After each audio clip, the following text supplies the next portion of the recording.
আসসালামু আলাইকুম। আবার চলে এসেছি নবম দশম শ্রেণীর গণিত বিষয়ে বাস্তব সংখ্যার প্রথম পাঠে ইতিমধ্যে ভিডিওটা অনেকে দেখেছেন। সেখানে শুধুমাত্র বাস্তব সংখ্যা নিয়ে কিছু আলোচনা ছিল। বাস্তব সংখ্যার ক্লাসিফিকেশন সেখান থেকে আমরা দেখেছি। আজকে খুব অল্প পরিসরে কিছু আলোচনা করব, কিছু সংখ্যা নিয়ে আলোচনা করব। তার মধ্যে একটা হচ্ছে মৌলিক সংখ্যা। বাস্তব সংখ্যা চ্যাপ্টারটা আমাদের এইচএসসি পরীক্ষার জন্য খুবই বেশি ইম্পর্টেন্ট। সৃজনশীলের জন্য যে ইম্পর্টেন্ট সেটা বললে ঠিক হবে না, বাট এমসিকিউর জন্য মোস্ট ইম্পর্টেন্ট। আমরা দেখেছি যখন শর্ট সিলেবাসের আগে যখন কোশ্চেন হতো, তখন বাস্তব সংখ্যা থেকে প্রতি বছর কোশ্চেন হয়েছে এমন না, কখনো হয়েছে কখনো হয় নাই, কোনো বোর্ডে হয়েছে কোনো বোর্ডে হয় নাই।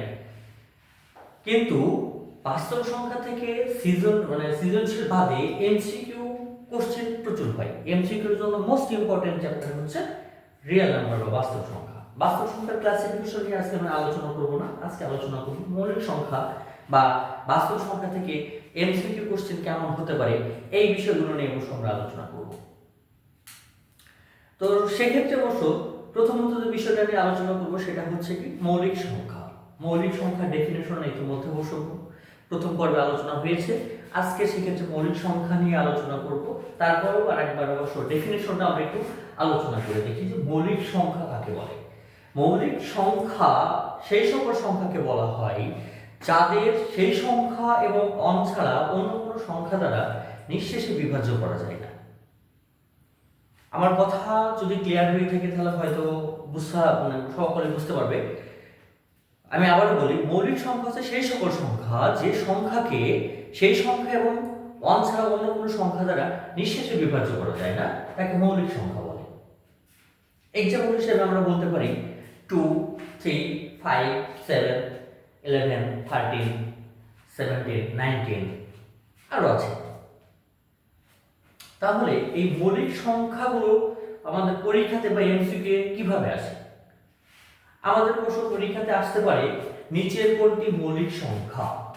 এখন কোশ্চেনে আমি কি লিখেছি? 1 নাম্বার কোশ্চেন দিয়ে লিখেছি নিচের কোনটি মৌলিক সংখ্যা।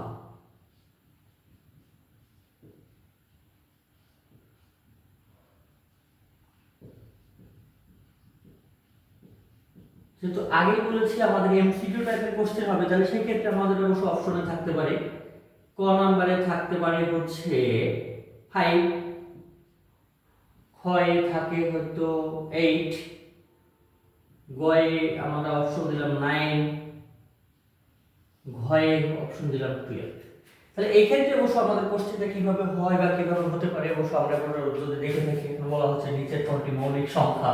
সেই ক্ষেত্রে অবশ্য আমরা প্রিভিয়াস ক্লাসে আলোচনা করেছিলাম যে সকল জোড় সংখ্যা 2 ব্যতীত সকল জোড় সংখ্যা যৌগিক সংখ্যা। তাহলে অবশ্যই এটা হচ্ছে যৌগিক সংখ্যা, এরা যৌগিক সংখ্যা মানে মৌলিক সংখ্যা নয়। আরো অবশ্য আলোচনা হয়েছিল যে সকল বিজোড় সংখ্যাকে একাধিক সংখ্যা দ্বারা নিঃশেষে বিভাজ্য করা যায় সেগুলো হচ্ছে যৌগিক সংখ্যা, সেগুলোকে কখনো মৌলিক সংখ্যা হিসেবে আমরা ধরতে পারি না। সো অবশ্যই 3 কে অবশ্য যদি আমরা ভাগ করে দেখি তাহলে 3 এর গুণনীয়ক অবশ্য কোনগুলো হতে পারে? 1 হতে পারে, 3 হতে পারে, 9 হতে পারে। সেক্ষেত্রে আমরা অবশ্য মৌলিক সংখ্যা ডেফিনেশনে দেখেছি 1 এবং সেই সংখ্যা ছাড়া অন্য কোনো সংখ্যা দ্বারা নিঃশেষে বিভাজ্য করা যায় না, বাট এখানে অবশ্য একাধিক হিসেবে 3 দ্বারা নিঃশেষে বিভাজ্য করা যাচ্ছে। সো এটা হচ্ছে মৌলিক সংখ্যা হচ্ছে না। তাহলে মৌলিক সংখ্যা কোনটি? 5। এখন আসে মৌলিক সংখ্যার পরিচিতি। মৌলিক সংখ্যা কয়টি আছে? মূলত 9, 10 এর জন্য 1 থেকে 100 পর্যন্ত মৌলিক সংখ্যা যেগুলো আছে এই সংখ্যাগুলো যদি আমরা মুখস্থ রাখতে পারি তাহলে আমরা খুব সহজেই আমরা কোশ্চেনের অ্যানসার করতে পারি। এখান থেকে কোশ্চেন হতে পারে 10 থেকে 50 এর মধ্যে মৌলিক সংখ্যা কয়টি, 1 থেকে 30 এর মধ্যে মৌলিক সংখ্যা কয়টি, 60 থেকে 80 এর মধ্যে মৌলিক সংখ্যা কয়টি, 50 থেকে 100 এর মধ্যে মৌলিক সংখ্যা কয়টি। একাধিক কোশ্চেন আমাদের এখান থেকে হতে পারে। এছাড়াও কোশ্চেন হতে পারে 1 থেকে 10 এর মধ্যে মৌলিক সংখ্যার সমষ্টি কত, 1 থেকে 20 এর মধ্যে মৌলিক সংখ্যার গড় কত। একাধিক কোশ্চেন আমাদের মৌলিক সংখ্যা থেকে আসতে পারে। যার জন্য অবশ্য মৌলিক সংখ্যাটা মোস্ট ইম্পর্টেন্ট রিয়েল নাম্বার চ্যাপ্টারের বা এমসিকিউ এর জন্য। এখন আসি তাহলে মৌলিক সংখ্যা কয়টি আছে, কি কি আছে, এই বিষয়গুলো নিয়ে অবশ্যই এখন আলোচনা হবে। প্রথমে আসি মৌলিক সংখ্যা কয়টি আছে।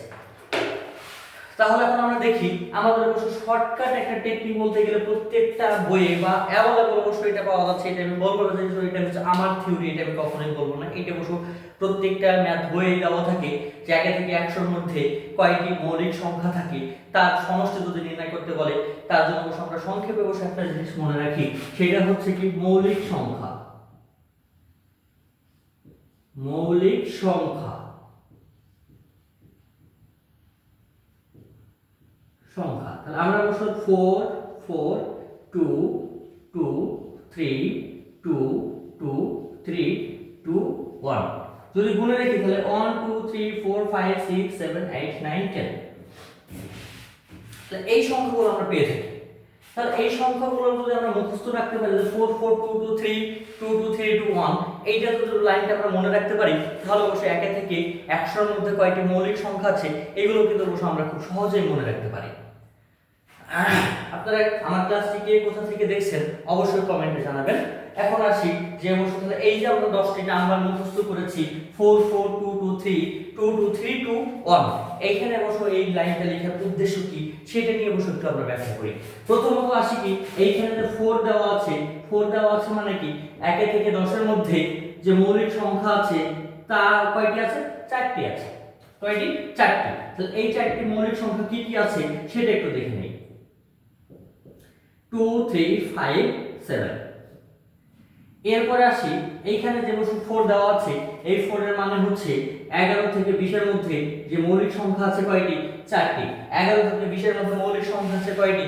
4টি। তাহলে সেক্ষেত্রে 4টি মৌলিক সংখ্যা কি সেগুলো আমরা একটু জেনে নেই। এখানে আছে কি তাহলে হচ্ছে 11 13 17 19, এরপর আসে কি 2, এই 2 এর মানে হচ্ছে 21 থেকে 30 এর মধ্যে যতগুলো মৌলিক সংখ্যা আছে সেটা অবশ্যই ইন্ডিকেট করে। তাহলে কয়টি আছে? 2টি আছে। 21 থেকে 30 এর মধ্যে কয়টি আছে? 2টি আছে। তাহলে কি কি আছে একটু আমরা জেনে নেই। তাহলে দেখা যাচ্ছে 23, আর একটা হচ্ছে কি 29, এরপরে হচ্ছে কি আবার অবশ্য 2 দেওয়া আছে। 2 দেওয়ার উদ্দেশ্য হচ্ছে যে এখানে হচ্ছে 31 থেকে 40 এর মধ্যে মৌলিক সংখ্যা আছে, 31 থেকে 40 এর মধ্যে মৌলিক সংখ্যা আছে কয়টি? 2টি। তাহলে সেই মৌলিক সংখ্যাগুলো কি কি আমরা যদি দেখে থাকি তাহলে কত হচ্ছে 31 37। এরপরে হচ্ছে এখানে 3 থাকার উদ্দেশ্য হচ্ছে 41 থেকে 50 এর মধ্যে মৌলিক সংখ্যা আছে 3টি। তাহলে সেই 3টা কি কি হচ্ছে? এক হচ্ছে 41 43 47। তাহলে এখন যদি কোশ্চেনটা এইভাবে হয়ে থাকে 1 থেকে 30 এর মধ্যে মৌলিক সংখ্যা কয়টি হবে, তাহলে 1 থেকে 30 এর মধ্যে মৌলিক সংখ্যা যদি কয়টি হবে, 1 থেকে মৌলিক সংখ্যা কয়টি হবে তাহলে অবশ্য সংক্ষেপে আমরা কি করতে পারি 4 4 2 ইকুয়াল হচ্ছে 10।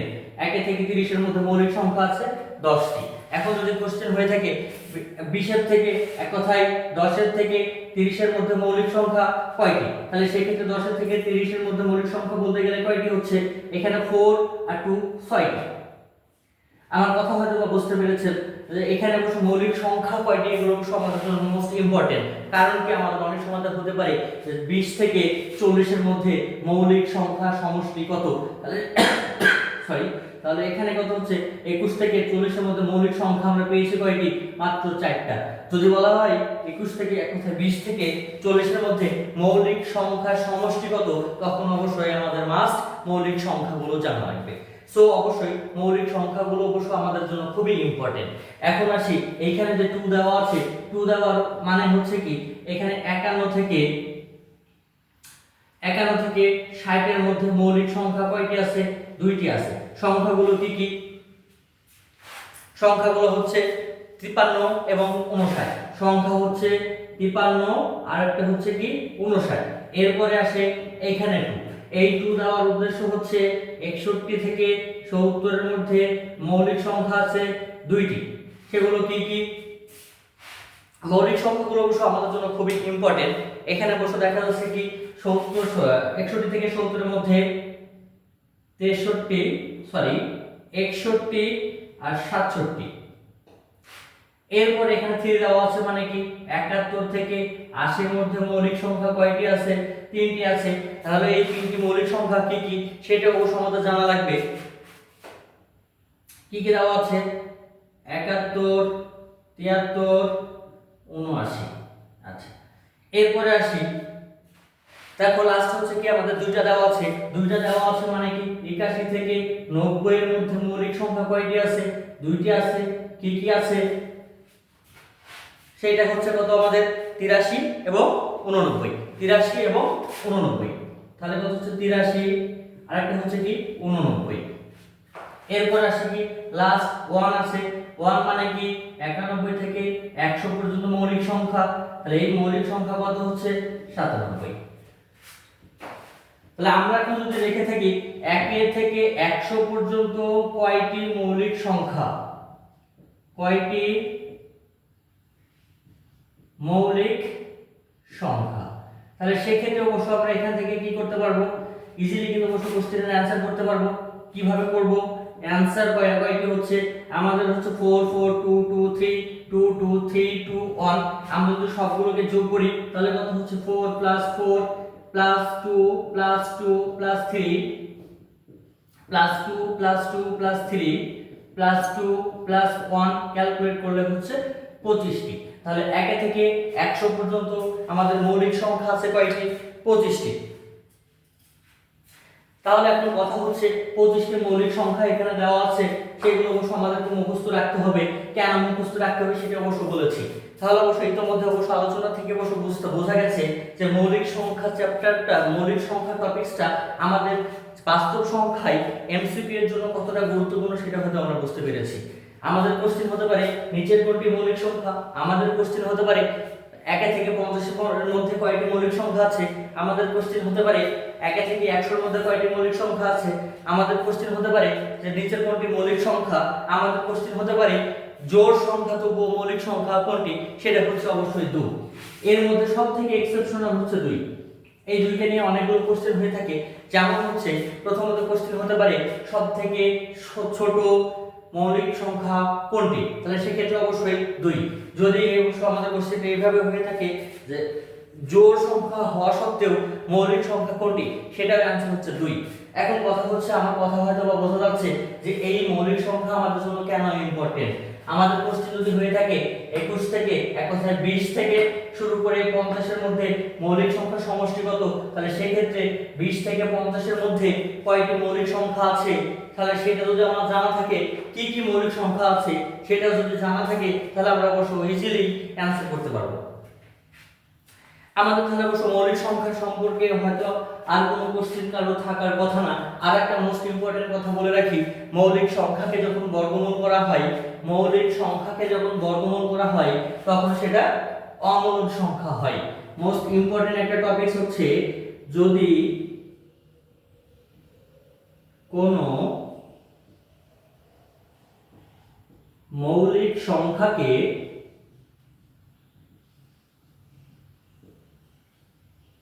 বর্গমূল করা হয়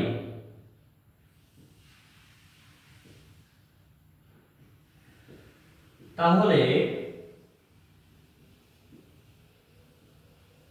তা অমৌলিক সংখ্যা হয়।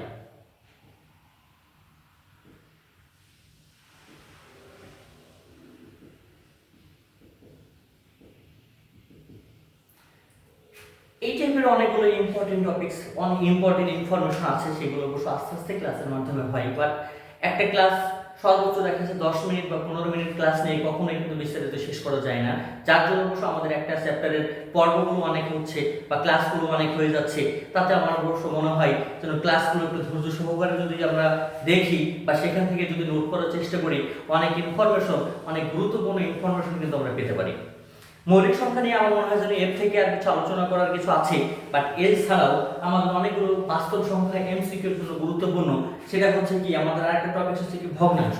ভগ্নাংশটা কেন গুরুত্বপূর্ণ, ভগ্নাংশটা কেমন কেন গুরুত্বপূর্ণ সেটা বলতে গেলে প্রথমত আসে কোশ্চেন হতে পারে নিচের কোনটি সাধারণ ভগ্নাংশ।